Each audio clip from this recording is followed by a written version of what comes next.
Welcome to Shack DIY. This is where we do small projects that can save you a lot of money.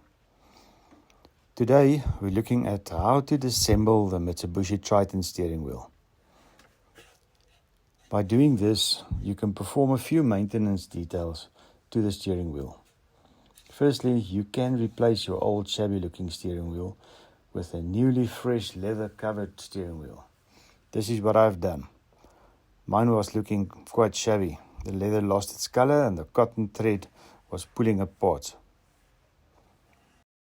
The plastic covers at the bottom of the steering wheel were also damaged, which I also resprayed.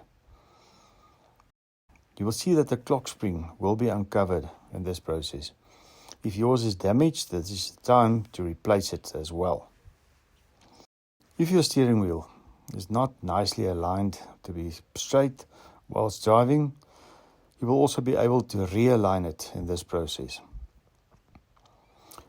To begin with the process of removing the steering wheel, the most important first action is to remove the battery cables from the battery and leave it off for about 10 minutes to ensure that the airbag capacitor is run down. By not performing this first step, the airbag may deploy, which will cause serious harm to yourself, or the airbag warning light may be activated, and this can only be reset with a special scan tool. Now you have to turn the steering wheel 380 degrees to have the steering wheel in the upside down position.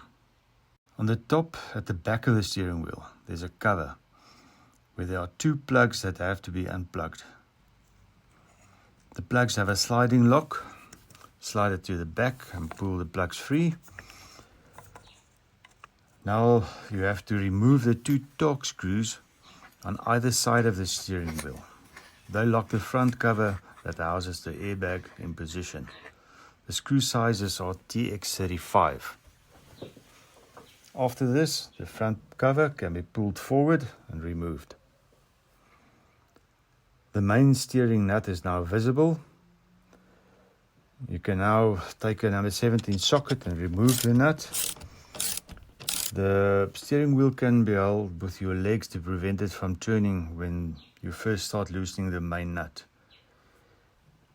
If you are happy with the position of your steering wheel, it will be a good idea to mark alongside the thread of the main screw on the steering wheel with a permanent marker.